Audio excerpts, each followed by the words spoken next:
Welcome back to Retro Rebound. In today's video, we are going back to Dragon Quest III, and specifically the HD 2D remake that just came out from Square Enix. And it's always an exciting time here on Retro Rebound when we get a brand new HD 2D game. The reason being is we, as retro gamers, feel very seen here. That blending of nostalgia and modernism I talk so much about with this art style is exactly why these games excite us. Especially in this case where Square Enix is taking the art style to an older game, kind of like they did with Live Alive, where you're wondering what's next for them. Could they do this for a Final Fantasy game? They're obviously doing it for other Dragon Quest games because they're going to be remaking 1 and 2 in this same art style.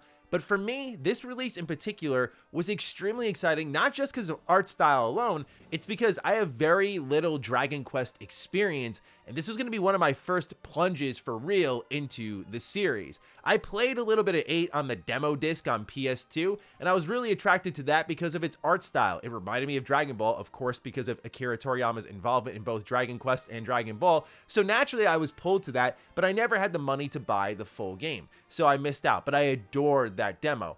And growing up, I continued to miss out on Dragon Quest until 11 came around, and I played a little bit of that in the demo, and I actually quite enjoyed it, but just have never had the guts to go into the full plunge for Dragon Quest 11 because I know it's going to be a long game. But every time I do play Dragon Quest, I bounce off it a little bit because it's a very by the numbers JRPG. And I think if you got into it early, that works because it is the JRPG, right? Because it's extremely popular overseas. It's now popular here in the West. It was the defining JRPG, like even ahead of something like Final Fantasy. So it's 100% earned its place to do that sort of thing, but it doesn't necessarily always mean it's going to be great when I sit down to play. You know, I'm drawn to more, I would say, modern turn-based games nowadays, your Final Fantasies, when they actually decide to do that. Of course, what Atlas is doing, whether it be Persona or Metaphor, that sort of thing. What I will say is Dragon Quest III is a beautiful blend of nostalgia with some modern touches, but I think those modern touches started to give a little bit of a feeling like Square couldn't decide what direction to go in with this project. There are certain choices here that are very much progressing into the modern age, bringing this game into a place where you don't have to grind as frequently, but still a grind does exist. So they tried to walk this line between respecting the OG fans and trying to bring new people like me in.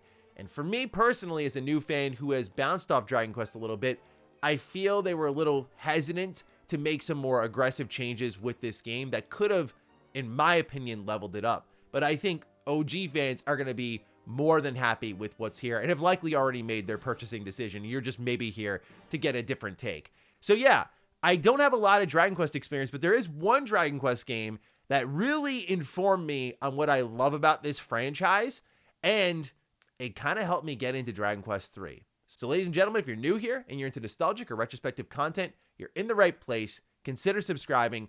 I want to begin with what got me over the hump with Dragon Quest III, because firing it up, there are a few things I stumbled with. Number one, the story is very much to the wayside. I struggle with these types of games because story makes the grind, makes the struggle worthwhile for me. It gets me invested in my party members, but in this game, party members are just random people you recruit. This was expected. I knew this was a very old JRPG, and I know it was before stories were really told in a different way through video games, so I'm not really docking the game for that. I knew there was going to be a bit of an uphill battle on the story front, but the uphill battle also existed for me a bit on the gameplay. I go into my first big dungeon, I start to get smushed until I realize, oh, I need to grind. And then when I leveled up and grinded enough, then I flew through the dungeon, only to get to like one conversation that teleported me out of the dungeon. And I thought to myself, this isn't really checking the boxes for me. To me, a grind at the very least needs to be earned and shouldn't just be a pure staple. Now, I think Square Enix has done a great job of getting into the weeds of this game and not necessitating a massive grind. That's because there's great quality of life enhancements here. For example, the default battle speed here reminds me a lot of when I first played Trails in the Sky. I fired up and I went, good Lord, all the animations, everything here is ridiculously slow. I moved it into fast mode, and I'm not an impatient gamer, but even that wasn't enough. So cranking it up to ultra fast kind of became a necessity for me. And then, kind of like old Pokemon games, I thought the text scroll speed was ridiculously slow. So I went into the settings and cranked that up. And I was like, is this a me problem? But I was really taking a moment to deeply reflect. And like, no, I have patience for these types of games, but this one is slow on another level. So once you crank all that up and you get into your grind, it is a little bit more snappy, but it kind of turns a bit more into a podcast game than an engaging game because you're just kind of grinding to get to the next point. And when the story, I don't find to be, initially at least, extremely captivating, it does kind of hit that bump in the road. So you're probably sitting here going, oh my God, he hates it. He despises it. This guy hates a major part of JRPG gaming history. What a fraud. But I did something I've never done with a JRPG before. I've been playing turn-based pretty much my entire life, and I've adored it. It's my favorite genre. RPGs absolutely are my bread and butter, and I love nowadays, because I played so many of them, playing them on harder difficulties. But this is where my Dragon Quest experience gets very interesting. There is one Dragon Quest game I played a lot of, 90 hours of, and it was Dragon Quest Builders 2. This was one of my favorite games the year it came out. I think it's one of the coziest experiences you can have. The action combat's low-key kind of enjoyable, but this game just wiped Minecraft for me. Like, I have not gone back to Minecraft since Dragon Quest Builders 2 because I love the kind of intimate connection you build with your citizens as you're building these rooms and they're being assigned tasks and they're producing things that you can do other things with, and there's a little bit of dungeon diving in the game. And of course, as Dragon Quest is really known for, the music and the art style just give it this vibe, this atmosphere that soothes you. So for me, it was like a deeply important game. Like, it just really brought me a lot of peace and comfort. And that's what I know Dragon Quest for. I don't really like the grind in Dragon Quest. I don't like beating my head against a wall. I know it's very much what the series is about, and I respect that. And I think if we were playing a more modern Dragon Quest game, like if I go back to something like Dragon Quest 8 and try that again, or if I go back to Dragon Quest 11 more likely and see how that's going over there, I will definitely play by the game's rules. But in the case of Dragon Quest 3, which still feels and remains very old school, I did a thing I've never done before, and I was like, what if I put this on easy? And in this game, yes, unlike other Dragon Quest titles, there are difficulty settings. There's a hard mode, a normal mode, and an easy mode. And I was getting by fine in the normal mode, but I said, I'm gonna lower my ego and I'm gonna try this on easy. And I'm just gonna enjoy Dragon Quest for what I know I enjoy it in. The music, the visuals, just getting invested in this very cozy, warm world. And this really worked for me. This is where the gears started turning. Yeah, combat was not the most engaging thing for me in this new difficulty setting, but it also wasn't deeply grabbing me in the first place. What did engage me with combat was the really cool spell system. A lot of the magic in Dragon Quest 3 is really exciting, where you can poof people or groups of enemies out of the battle completely. So if you see an enemy type, you're like, you're annoying, poof, goodbye. I love that sort of stuff. Of course, the different names for these spells, like Frizz is a fire spell, Crack is an ice spell. I mean, I played, it's gonna be, I'm totally exposing my lack of Dragon Quest knowledge now, but I played Hero a ton in Smash. Like, he was low-key my late Smash era main, and I got familiar with a lot of Dragon Quest spells through that. But I loved Hero in Smash because he was so cheese. I just had so much fun, like, critting my friends and knocking them off the stage and just, oh man, that's such BS. So then seeing these spells in action was really exciting. So I've experienced Dragon Quest in the most unorthodox way. My real first love with Dragon Quest was a spin-off. I mained a character in Smash, and now here I am playing like the most OG version of Dragon Quest available. So I know I'm taking a long route to get to my ultimate critique of the game, but I think it's really important to understand where I'm coming from, and it's very different from other reviewers, and that's why I decided to commit to the video, because I'm like, yeah, I'm sure people will judge me for this, and I'm sure there will inevitably be a comment one day who's like, you know what that guy did when Dragon Quest 3 came out? But I thought that it would be at least an interesting perspective to listen to, and at most, it might get more Dragon Quest fans in, like, oh yeah, I love the visuals, I love the music, the vibe, but I'm not really here to grind a lot. And so this is a way to get around it, where I've really sunken into enjoying this game, firing it up for a couple hours at night and just plowing through some dungeons. It reminds me a little bit of how someone would tackle the Final Fantasy Pixel remasters, where they did have the ability to tweak the gold and the XP earned, and you could just fly through battles. And I kind of wish this game just went that extra step. Persona 4 Golden even did that, where you could just earn more money, earn more XP just by choosing to do so. Like, why not make it a little easier if you want to? I like that sort of stuff in games when you just feel like doing it. For me, that was more of a New Game Plus thing in Persona 4 Golden. But my point being is that I was kind of wishing Square brought that stuff into DQ3. But what they did bring here are a lot of great quality of life improvements. It's not just the visuals, which obviously we'll get into. It's not just the music, which obviously we'll get into. I already talked about increasing the speed in battle, but it's also the way battle is presented compared to the original. Like when things open up, you get to see your full party. I didn't like the UI placement. It kind of immediately blocks your main character, and I think the visuals in this game are the real superstar, so I would have loved to have just move that box up a little bit. If once I select something, it's blocking my character, that's okay. But the fact that it's by default blocking my character kind of stunk. And then it goes into first person, which I didn't know this game was going to do, but I kind of like it. It's very old school. It's very traditional. And like, that's the type of stuff that I'm glad they adhered by the original vision of and just said like, let's go all in and keep this first person. Just seeing the spell fly out from my character and hit an enemy in the back row.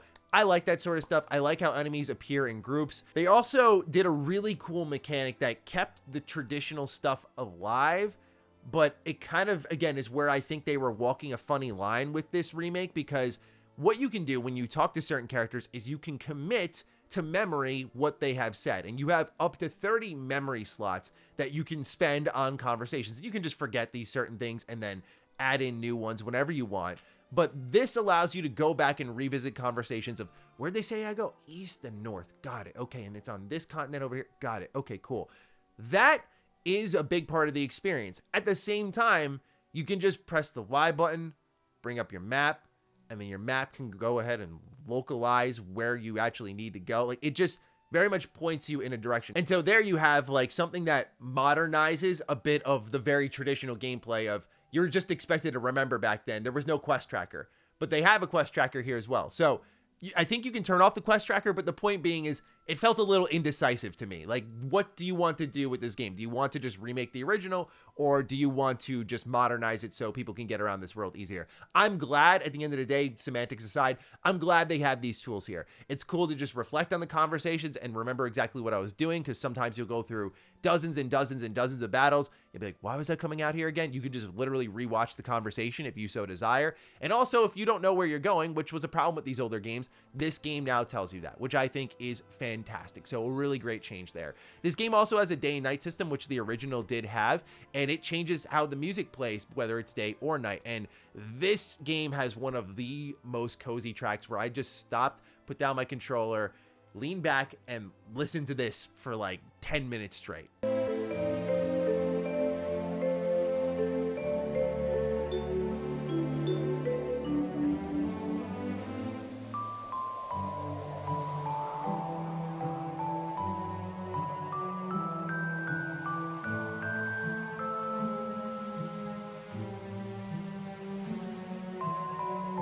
It was one of those tracks that made it really hard to leave the town I was in. It made it hard to pass the time, but I loved it. It immediately soothed the soul. And that's what kind of unlocked my brain to thinking about the easy mode. Cause I was like, this is what I love about Dragon Quest. I love being in this world. I love this music. I love the visuals. Like, I just want to be here. So that's where I decided to make the call then and there.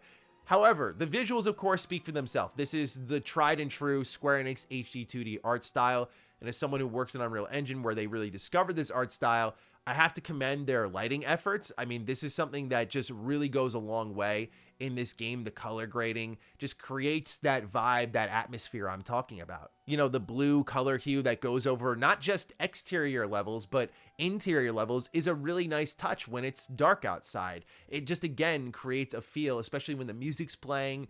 They did a really good job going to those little extra efforts to create what feels like a living, breathing world, despite it being pixel art. I mean, there are just some downright beautiful shots in this game. Like, I was walking east to west in one of the opening towns, and the way the sun was hitting the water, it was just beautiful, man. Like, this game, you can stop and stare at any given moment. What's weird about it, though, that this one little detail I picked up on that I just have to call out, is they have these environmental sound effects. You'll hear the wind blowing and whatnot, but your characters don't have footstep sounds. And it's such a little thing. This is not like a dock on the game at all. It's just one of those things I recognized, and I was like, why aren't there footstep sounds? Why is there sounds for everything in the environment except you moving around the world? I digress. I just analyze these games because I find them so deeply fascinating. Like, to me, this is such a very special art style and presentation for a video game because we don't get this often. We don't get this feeling often where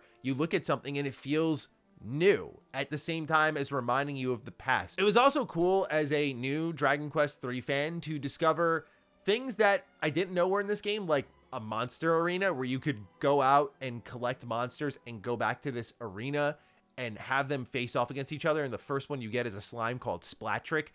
There are some really funny enemy names in this game. There was a mushroom type enemy that was named Fungool. And I was like, that is the most brilliant enemy name I have ever seen in my entire life. And it made me smile just reading it. Like, this series has an undeniable charm, man. So I just love being in this world and fighting the fights, even if they're not super hard. I mean, when you're on that easy difficulty, you straight up can't die. By the way, I should throw that out there. Like, yeah, like you just don't die.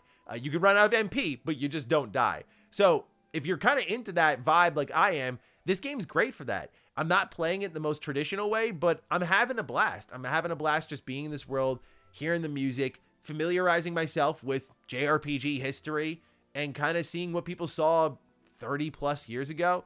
It's a really special game, no doubt.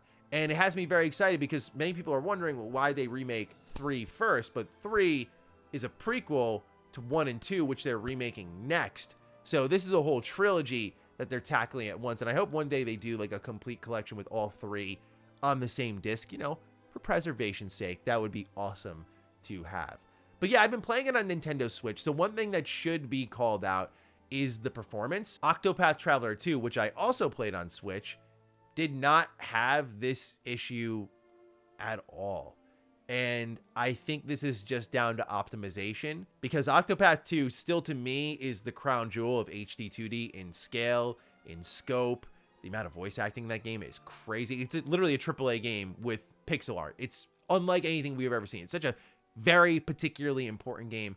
But most importantly, it ran really well. It ran totally fine, of course, on PS5, but on Switch, it also ran well. There was no hiccups whatsoever. And this hasn't been a problem for the first Octopath Traveler, wasn't a problem for Live Alive. So when I look at what happened here with Dragon Quest III, it is a problem a little bit on Switch, but I have not had any moments where I'm like, oh my God, what's going on here? It's just a little bit of stuttering, very low frame drops, but nothing out of this world that's going to ruin your experience where if you bought it on Switch, you felt like you made a mistake. For me, I wanted this game on Switch because I know Dragon Quest, at least in the terms of battles, is something I'm going to want to have on the go where I can just play on the couch for like an hour or two, pick up, put down, that sort of thing, especially when I went in with one level of expectation, which was there isn't much of a story here, which is very much the case. It's not an awful story. It's just, you know, like, hey, you're the descendant of this hero. There's a bad guy out there. Go take them out. You know, there's no party members surrounding you to kind of lift that story up or change your thought process on that story. So yeah, you kind of get a very simple JRPG here. But I think for those who are looking for something like that or open to something like that, or you want to take the cozy approach like I did, you might have something here. But anyway, those are my thoughts on Dragon Quest III HD 2D Remake. Had an absolute blast with this one, and I'm excited to get your thoughts on it down below, so please do fire away. Other than that, take excellent care of yourselves, and I will see you in the next Retro Rebound. Peace